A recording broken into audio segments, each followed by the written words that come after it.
206 நாடுகள் இருக்கின்றன. 193 நாடுகள் ஐக்கிய நாடுகள் சபையில் உறுப்பினர்களாக இருக்கின்றன. இந்த நாடுகளில் ஒன்றை பற்றிய தகவல்களை தருவதற்காக காத்திருக்கிறார்கள் செய்தியாளர்கள் ராஜராஜேஸ்வரி மற்றும் மணிகண்டன். நாடும் மக்களும் என்ற பகுதியில் ஒவ்வொரு வாரமும் ஏதாவது ஒரு நாட்டை பற்றி நாம் தெரிந்து கொள்ளப் போகிறோம். அந்த நாடு எங்கிருக்கிறது, அதன் சிறப்புகள் என்னென்ன என்பதை பற்றி இந்த பகுதியில் நாம் பார்க்கலாம். மணி, இப்ப அந்த வகையில நாம் இன்னைக்கு எந்த நாட்டை பார்க்க போறோம், அது எங்க இருக்கு?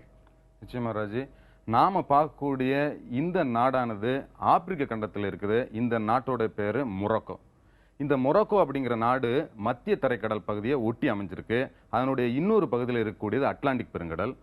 அதனுடைய அருகில் இருக்கக்கூடிய மற்ற நாடுகள் இதெல்லாம் அப்படின்னு பார்த்தீங்கன்னா மேற்கு சஹாரா, மௌரிட்டானியா, அல்ஜீரியா, ஸ்பெயின் உள்ளிட்ட பல நாடுகள் இதை சுற்றி அமைஞ்சிருக்கு.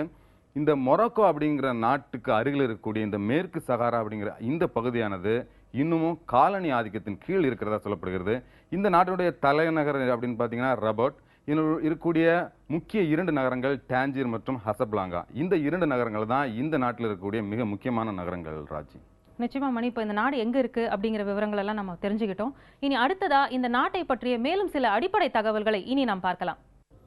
மத்திய தரைக்கடலையும் அட்லாண்டிக் கடலையும் எல்லைகளாக கொண்ட உலகின் 3 நாடுகளில் மொரோக்கோவும் ஒன்று. இன்று உலகையே ஆட்டி படைத்துக் கொண்டிருக்கும் வல்லரசு அமெரிக்கா உருவான போது அதை சுதந்திர நாடாக அங்கீகரித்த முதல் நாடு என்ற பெருமை மொரோக்கோவுக்கு உண்டு. இதுபோன்ற பல பழம்பெருமைகளை கொண்ட இந்த நாட்டின் பெரும் பகுதி மலைகளால் ஆனது. பழைய கற்காலம் என்று சொல்லப்படும் 1,00,000 ஆண்டுகளுக்கு முந்தைய காலத்திலேயே இங்கு மனிதர்கள் வாழ்ந்ததற்கான ஆதாரங்கள் இருக்கின்றன. பெர்பர், ஷரீஃபிய பேரரசுகளின் ஆட்சிக்கு உட்பட்டிருந்த மொரோக்கோ 19ஆம் நூற்றாண்டில் பிரான்ஸ் மற்றும் ஸ்பெயினின் ஆதிக்கத்தின் கீழ் வந்தது. 1956ஆம் ஆண்டில்தான் இரு நாடுகளிடமிருந்தும் மொரோக்கோவுக்கு விடுதலை கிடைத்தது. நாட்டின் மொத்த பரப்பு 7 லட்சம் சதுர கிலோமீட்டர். மொத்த மக்கள் தொகை 3.5 கோடி. அரபு, பெர்பர் இனத்தைச் சேர்ந்தவர்கள் 99%, யூதர்கள் 0.2%, பிற இனத்தவர் 0.7% வசிக்கின்றனர். இவர்களில் 98.7% பேர் முஸ்லிம்கள், 1.1% பேர் கிறிஸ்தவ மதத்தையும் 0.2% பேர் யூத மதத்தையும் பின்பற்றுகின்றனர். மன்னராட்சியுடன் கூடிய நாடாளுமன்ற அமைப்பு முறையை மொரோக்கோ கடைபிடித்து வருகிறது. நாடாளுமன்றத்தை கலைப்பது போன்ற பரந்து விரிந்த அதிகாரங்கள் மன்னருக்கு வழங்கப்பட்டிருக்கின்றன.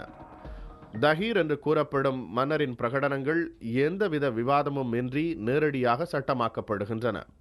இப்போதைய மன்னரின் பெயர் 6ஆம் முகமது. பாரம்பரிய பொருளாதார கொள்கைகளை கடைபிடித்து வந்த மொரோக்கோ 1993ஆம் ஆண்டிலிருந்து தனியார் மையத்தை ஊக்குவிக்க தொடங்கியது. மொத்த உள்நாட்டு உற்பத்தியில் உலகில் 59வது இடம் பிடிக்கும் நாடு மொரோக்கோ. தனிநபர் வருவாய் ஆண்டுக்கு சுமார் 6.5 லட்சம் ரூபாய். நாட்டின் நாணயத்தின் பெயர் திர்ஹாம். தற்போதைய மதிப்புப்படி ஒரு அமெரிக்க டாலருக்கு நிகரான மதிப்பு 8.5 திர்ஹாம். ஆப்பிரிக்க ஒன்றியத்தில் உறுப்பினர் அல்லாத ஒரே ஆப்பிரிக்க நாடு இது. அமெரிக்காவின் ஆப்பிரிக்க கூட்டாளிகளில் ஒன்றாகவும் இந்த நாட்டுக்கு அங்கீகாரம் அளிக்கப்பட்டுள்ளது. இந்த நாட்டின் வரலாறு, அங்கு வசிக்கும் மக்கள், பொருளாதாரம் பற்றியெல்லாம் நாம் பார்த்தோம். இந்த நாட்டுக்கு வேற என்னென்ன சிறப்புகள் இருக்கு மணி? இந்த நாட்டை பொறுத்த வரைக்கும் இது ஐரோப்பிய கண்டத்தோட மிக அருகில் இருக்கிறது இந்த நாட்டோட மிக முக்கியமான சிறப்பு. அதாவது நீங்க இப்ப பாத்தீங்கன்னா இந்த மொரோக்கோ அப்படின்னு சொல்லக்கூடிய இந்த நாட்டுக்கு மிக அருகில் இருக்கக்கூடியது இந்த ஜிப்ரால்டர் நீரிணை என்று சொல்லக்கூடிய அந்த பகுதி. இந்த நீரிணையானது அட்லாண்டிக் பெருங்கடலையும் இந்த மத்திய தரைக்கடல் பகுதியும் இணைக்கக்கூடிய ஒரு பகுதி. இந்த பகுதியில இருந்து நீங்க நேரடியா ஐரோப்பிய கண்டத்துக்கு போக முடியும். வெறும் 14 கிலோமீட்டர் தான் இந்த 2 கண்டங்களுக்கும் இடைப்பட்ட தொலைவு. அதன் காரணமாகவே மொரோக்கோ 2 கண்டங்களுக்கும் இடைப்பட்ட ஒரு இணைப்பாகவே இதை நாம கருதுகிறோம். ராஜி, இப்ப நீங்க இதுக்கு முன்னால சொன்னீங்க இந்த டான்ஜியர் அப்படிங்கிற அந்த நகரம் ரொம்ப சிறப்பான நகரம். எதற்காக அது சொன்னீங்க? ஏற்கனவே நான் சொன்ன மாதிரி ஐரோப்பிய கண்டத்துக்கும் ஆப்பிரிக்க கண்டத்துக்கும் இடையில இருக்கக்கூடிய 14 கிலோமீட்டர் இடைவெளியை கடக்கூடிய ஒரு பகுதியாக தான் இந்த டான்ஜியர்ங்கிற இந்த நகரம் இருக்கு. இதன் காரணமாக பல நாடுகளில் இந்த ஆப்பிரிக்க நாடுகளில் நடக்கக்கூடிய சண்டைகளில் இருந்து தப்பிய மக்கள் ஐரோப்பிய கண்டத்திற்கு போகக்கூடிய ஒரு பாதையாக தான் இந்த டான்ஜியர்ங்கிற இந்த நகரத்தை வச்சிருக்கிறாங்க ராஜி. அதனால தான் இது ஒரு முக்கியமான நகரமா இருக்கு. இதை போலவே இன்னும் ஒரு முக்கியமான நகரம் இந்த அது எந்த நகரம்னு எனக்கு நிச்சயமா தெரியும். அந்த நகரம் ஒரு நீல நகரம் அப்படின்னு சொல்லப்படுது. அதை பற்றி இப்போது நாம் தெரிந்து கொள்ளலாம். கடலின் பிரதிபலிப்போ வானத்தின் பிரதிபலிப்போ என்பது போன்ற ஒரு நகரம்தான் மொராக்கோ நாட்டில் உள்ள செப்சோவன் நகரம். மொராக்கோ நாட்டின் வடமேற்கு நகரமான செப்சோவனில் கட்டடங்கள் எல்லாம் நீல நிறத்தில் காட்சியளிக்கின்றன. ரீஃப் மலையில் இந்நாள் வரை அமைந்துள்ள ஒரு சிறிய கோட்டையே 1471ஆம் ஆண்டு கண்டுபிடிக்கப்பட்ட இந்நகரின் முதல் அடையாளம். போர்ச்சுகீசியர்களை எதிர்த்து போராட இந்த கோட்டை கட்டப்பட்டது.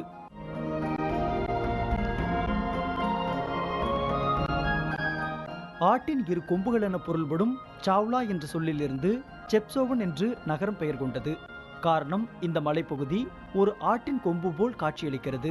நீல நகரம் என சொல்லும் அளவிற்கு இருக்கும் கட்டடங்களை காண வரும் மக்கள் ஷாப்பிங் செய்யவும் அதீத ஆர்வம் காட்டுகின்றனர்.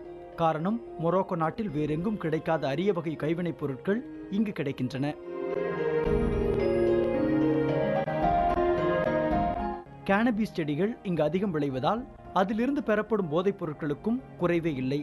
அருகில் உள்ள கெப்டோ கோபெட் குகை ஆப்பிரிக்க நாடுகளில் காணப்படும் ஆழமான குகைகளில் ஒன்று.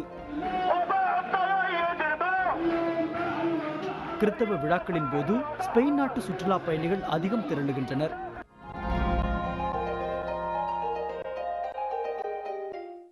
இப்ப நாடு, முக்கிய நகரங்கள், இங்க இருக்கக்கூடிய விஷயங்கள் எல்லாம் நம்ம பார்த்தோம் மணி. இப்போ இந்த நாட்டுல இருந்து முக்கியமா வந்திருக்கக்கூடிய நபர்கள் யாராவது இருக்காங்களா, அதாவது உலக அளவுல பிரபலமானவங்க அப்படின்ட்டு?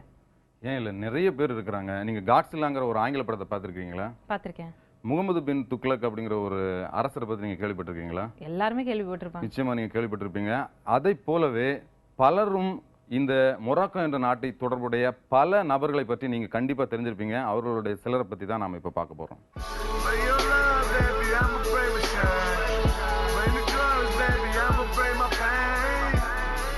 மொராக்கோவில் பிறந்து உலக புகழ் பெற்றவர்களுள் குறிப்பிடத்தகுந்தவர் பிரெஞ்சு மோண்டானா என்று அழைக்கப்படும் கரீம் கர்போச்.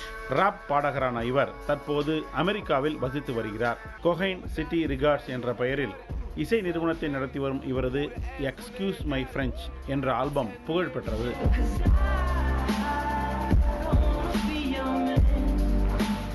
பிரான்சில் குடியேறி கடந்த 2002ஆம் ஆண்டில் நாசாவின் எண்டவர் விண்கலம் மூலம் விண்ணுக்கு பறந்த பிலிப் பெரின் மொராக்கோவில் பிறந்தவர்தான். 332 மணி நேரம் விண்ணில் இருந்து 3 முறை விண்ணில் நடந்த பெருமை இவருக்கு உண்டு. தற்போது ஏர்பஸ் விமானியாக இவர் பணியாற்றி வருகிறார்.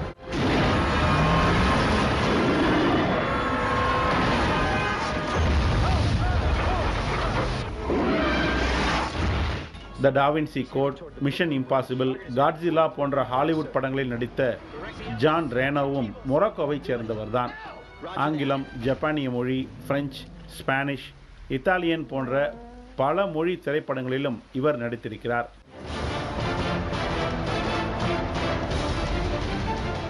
பதினான்காம் நூற்றாண்டைச் சேர்ந்த புகழ்பெற்ற வரலாற்று ஆசிரியரும் உலகம் சுற்றும் பயணியுமான இபின் பதூதா மொராக்கோ நாட்டில் பிறந்தவர்தான். இந்தியாவுக்கும் இவருக்கும் மிக நெருக்கமான தொடர்பு உண்டு. முகமது பின் துக்ளக்கின் ஆட்சி காலத்தில் இந்தியாவுக்கு வந்த இபின் பதூதா 7 ஆண்டுகள் இங்கு வசித்துள்ளார். துக்ளக்கின் நெருங்கிய நண்பராகவும் ஆலோசகராகவும் இருந்த பதூதா ராமநாதபுரம் மாவட்டத்தில் உள்ள பெரியப்பட்டினம் துறைமுகத்தில் 3 மாத காலம் தங்கியிருந்தார். இவரது சம காலத்தவரான மார்க்கோ போலோவை காட்டிலும் பதூதா பயணம் செய்த தூரம் 4 மடங்கு அதிகம்.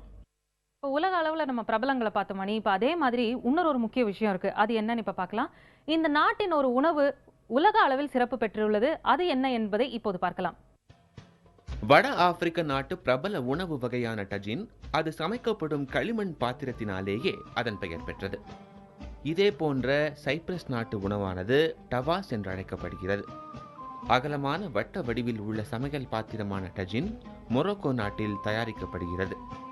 தற்போதைய தேவைக்கேற்ப ஐரோப்பிய தயாரிப்பாளர்கள் களிமண்ணில் இருந்து இரும்பு பாத்திரங்களாக இவற்றை மாற்றத் தொடங்கியுள்ளனர். காய்கறி அல்லது பழங்களுடன் சேர்க்கப்படும் ஆடு, மாடு, கோழி மற்றும் மீன் இறைச்சியை கொண்டு இந்த உணவு தயாரிக்கப்படுகிறது.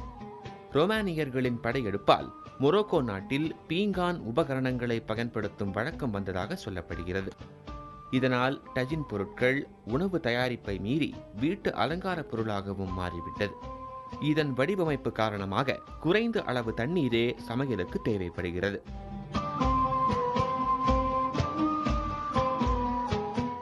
இன்று நாம் மொராக்கோ நாட்டை பற்றி விரிவாக தெரிந்து கொண்டோம். அடுத்த வாரம் வேறொரு நாட்டை பற்றி நாம் தெரிந்து கொள்ளலாம். வணக்கம்.